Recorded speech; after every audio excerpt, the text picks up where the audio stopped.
بارش کا وہ راز اب تک میرے پاس امانت ہے۔ کیا اس امانت کو کوئی نیا نام دینا چاہتی ہیں آپ؟ چند ہی منٹوں میں میرے فون کی اسکرین روشن ہوئی اور وہاں پر ہنا کا جواب آیا تھا، جس میں ایک شرمیلی سی ایموجی تھی اور لکھا ہوا تھا کہ میں تو سمجھ رہی تھی کہ آپ وہاں جا کر مجھے بھول ہی گئے ہیں۔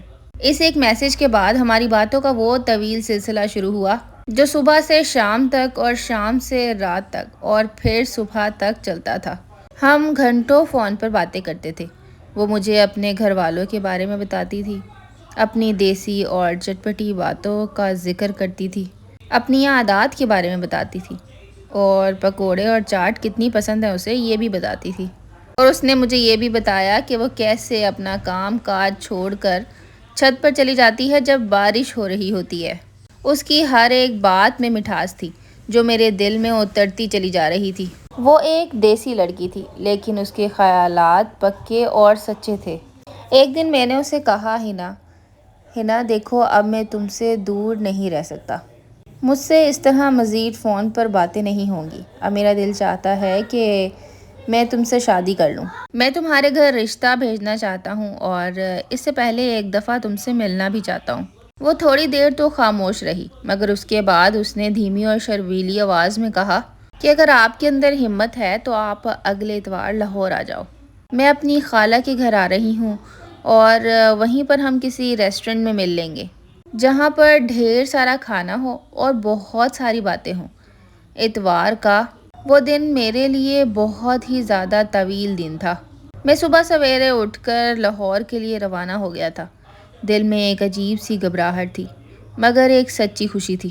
جب میں مقرر کردہ جگہ پر پہنچا تو وہ ایک خوبصورت دیسی کڑھائی والے سوٹ میں ملبوس بیٹھی ہوئی تھی اور میرا انتظار کر رہی تھی۔ اس کے چہرے پر وہی پرانی مسکراہٹ تھی، لیکن اس بار اس کی آنکھوں میں ایک الگ سی چمک اور مان نظر آ رہا تھا۔ ہم نے ایک دوسرے کو دیکھا اور کچھ دیر کے لیے خاموشی چھا گئی۔ تھوڑی دیر بعد ہم نے اپنی پسند کا کھانا منگوایا اور ہم دونوں بہت ساری باتیں کرنے لگے۔ اس نے مجھے کہا کہ تم ابھی تک میری پسند نہیں بھولے نا۔ اس نے میری پسند کے کھانے منگوائے تھے۔ اس ملاقات میں ہم نے اپنی زندگی کے وہ سنجیدہ فیصلے کیے جس پر ہماری آنے والی پوری زندگی ٹکی ہوئی تھی۔ ہنا نے میرے دونوں ہاتھوں کو اپنے ہاتھوں میں لیا اور مجھے کہا، دیکھو، میں تم پر بھروسہ کرتی ہوں اور میں چاہتی ہوں کہ اب تم دیر نہ کرو۔ میں نے کہا، پگلی، دیر کون کرنا چاہتا ہے، اور اپنے ہاتھوں کو اس کے ہاتھوں میں اور زیادہ دبایا۔ یہ راستہ تھوڑا مشکل تھا کیونکہ پسند کی شادی ہمارے خاندان میں کچھ زیادہ پسند نہیں کی جاتی، مگر میں نے اب ٹھان لی تھی کہ میں شادی کروں گا تو ہنا سے ہی کروں گا۔ ایک گھر والوں کی دیوار تھی جس کو میں نے پار کرنا تھا۔ مجھے بہت زیادہ گھبراہٹ ہو رہی تھی کہ اپنے گھر والوں سے کیسے بات کروں گا۔ میرے سامنے یہ ایک بہت بڑا مشن تھا کہ میں اپنے گھر والوں کو اس رشتے کے لیے راضی کر لوں، جو کہ ایک کسی بھی دیسی اور روایتی خاندان میں کسی بھی امتحان سے کم نہیں ہوتا۔ میں نے سب سے پہلے اپنی امی کو اعتماد میں لیا۔ میں نے اپنی امی کو کہا، میں نے ایک لڑکی پسند کی ہے۔ میں نے پھر ہنا کے بارے میں امی کو سب کچھ بتایا۔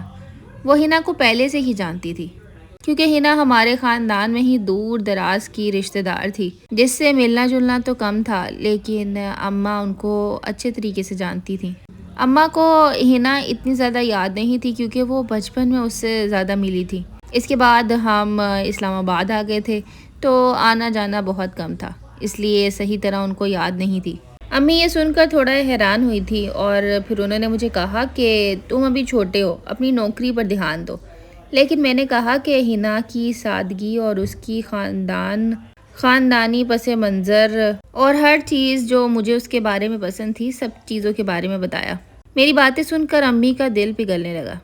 دوسری طرف ہنا بھی اپنے گھر میں ماحول بنا رہی تھی۔ اس نے بھی اپنی امی کو سب کچھ بتا دیا تھا اور پھر ہم باقاعدہ طور پر ہنا کے گھر رشتہ لے کے گئے۔ دونوں خاندانوں کے خیالات اتنے ملے کہ رشتہ شاید ایسا لگتا تھا پہلے سے ہی طے ہوا تھا۔ جب ہماری بات چیت پکی ہو گئی، اس کے بعد ہمیں تھوڑا سا ٹائم ملا کہ ہم آپس میں بات کر سکیں، تو ہنا نے مجھے کہا کہ مجھے لگتا ہے کہ یہ سب کچھ خواب ہے۔ وہ میرے قریب آئی اور اس نے دوبارہ سے میرے کندھے پہ سر رکھا جیسے اس نے آخری ملاقات میں رکھا تھا۔ مگر اس بار کوئی ڈر نہیں تھا، نہ ہی کوئی خوف تھا، بلکہ ایک دوسرے کا عمر بھر کے لیے ساتھ ہونے کا ایک پکا یقین تھا۔ آج کی سٹوری یہیں ختم ہوئی۔ آپ پلیز میرے چینل کو سبسکرائب کرنا مت بھولیے گا۔ ملوں گی نیکسٹ ویڈیو میں۔